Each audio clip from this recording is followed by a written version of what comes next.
Hello kids, this is Mr. Stone, and like I said in class today, I'm going to do a video to help you study for your Greek test that's going to happen tomorrow.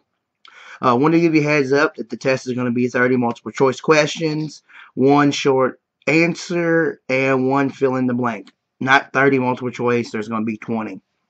If you follow the study guide that you got today in class, you should be able to do great on the test.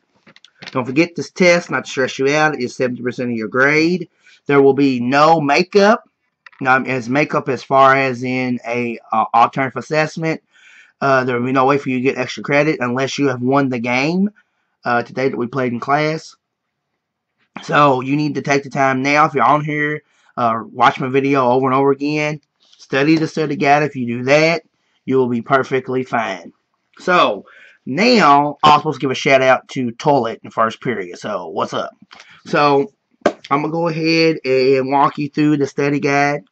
And let's start at number one. And number one's dealing with Alexander the Great's plan. He had an idea that every time he conquered a place, that he was going to try to incorporate Greek culture. So his plan was also kind of the same thing as how does he spread Greek culture. So he spread Greek culture by he would go in, he would conquer a place. He would say, hey, you guys can keep your culture and keep your way of life, but I'm just going to be your king. Then he would go from other places around and conquer them, and he would try to get them to incorporate some of the Greek literature or the Greek culture or Greek gods or whatever that was Greek to help them establish their own place. So don't forget his dad was Philip II, who was murdered. Don't forget after the Peloponnesian War, and this is number, and I marked it number 6.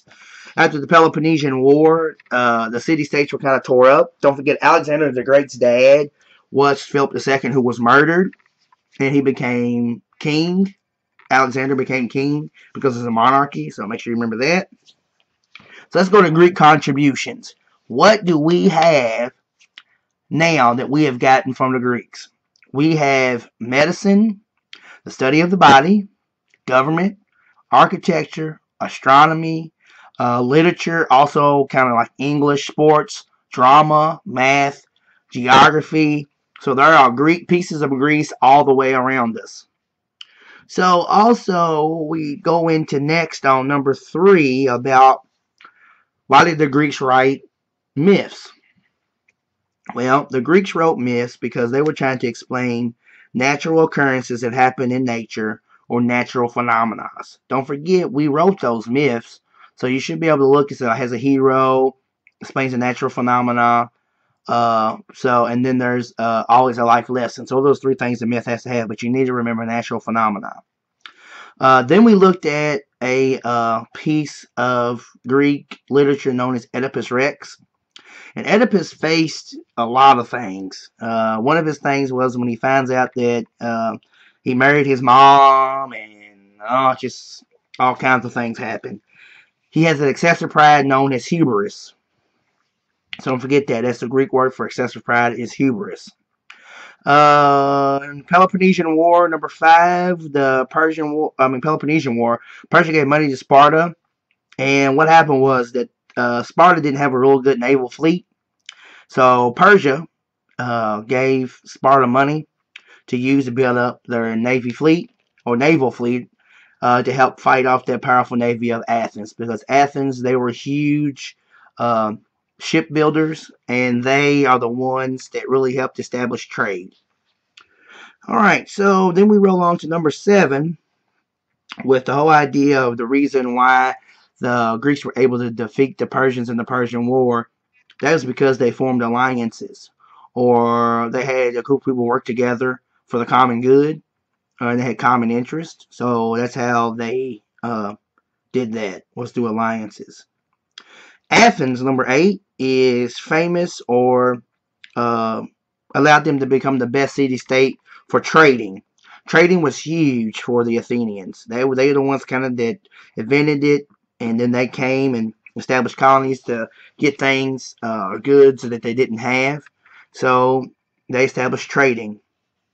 And then Sparta is more focused on its military, or the military training of those young boys and some girls. So number 9 says, in Persian War, Persians believed that they could defeat the Greeks because they had, number 1, they had a bigger army, they had more soldiers, and they had more people they could use to fight. And also they had more land that they conquered, and they had more available resources. So it means like weapons, and they had everything that they could use to help fight the Greeks. So the Persians were kind of big headed, like, yeah, we can beat the Greeks. We can do it with these two things. So you're going to flip it over, and we're going to come back to 10. And we know that the Greeks had many gods, means they're polytheistic. The whole idea that the Greeks believed that the gods were like humans, and that they had superpowers who made mistakes. And the myth that we looked at where that the gods made mistakes was Phaethon. And then remember in Phaethon where, let me try to think somebody makes a mistake in Phaethon. Like when Phaethon, because we can pretty much consider Phaethon, he's son of a god, so he's kind of like a god. He made a mistake and didn't listen to his father, so that was one of his mistakes. We know that traveling to Greece was bad because of that rocky terrain. So, rocky mountainous terrain. So, they had a problem with mountains. Because there was lots of mountains and rocky terrain. I should repeat myself. It's okay.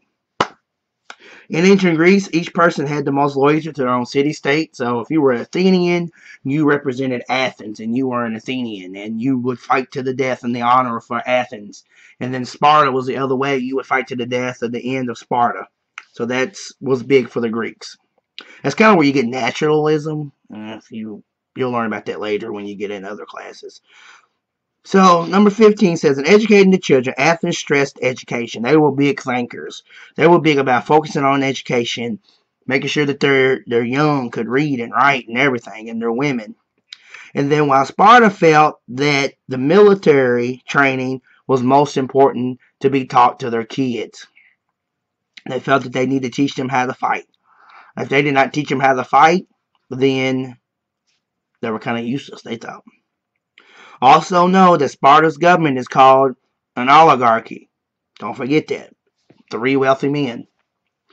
And then Athens was a democracy. There's 2 different types of democracies.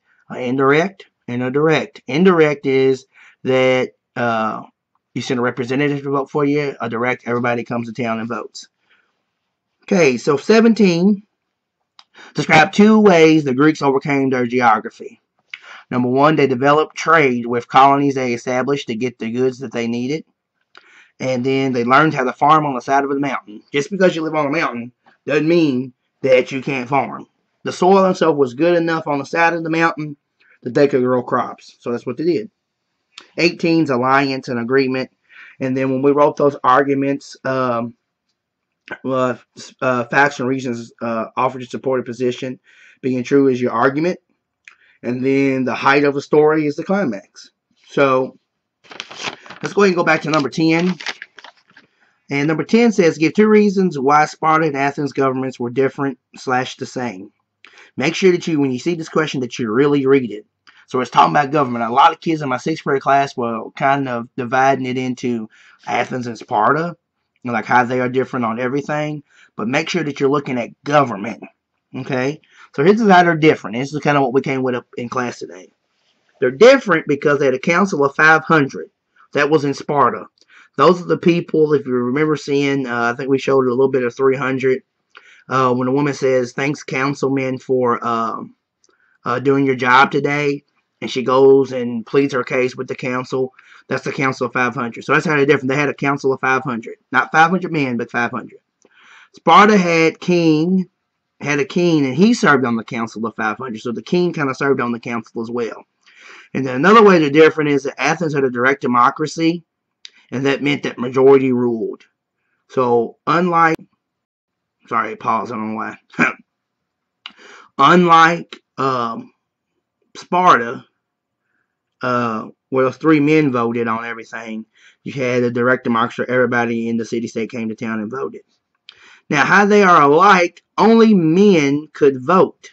That's the things that they're kind of the same in. Only the men could vote. Then, both had assemblies. So they both had an assembly that met on issues and they talked things out. But as part of they made that decision with the three men, wealthy men. And then the big thing is no women, this is for C, no women / slaves were allowed to participate in both areas. No women could participate. They might could go and speak to the council, but they could not participate in any part of the government. So that's all your questions. Make sure you study. You at least spend at least an hour and a half studying tonight, because like I said, this is worth 30% of your grade. 70% of your grade. So make sure that you study. If you study, you know the study guide, you should do great. I will probably watch this video probably 2 or 3 times to walk through it. I will be in my classroom in the morning at 8. I didn't get the donuts for free, sorry. But if you want to stop by, I'll be in there. You can stop and ask me some questions if you have it. So if you study, you'll do great. I know everybody will do great because you guys have been working really hard. So we'll see what happens, and I'll see you tomorrow. Have a good night. Peace.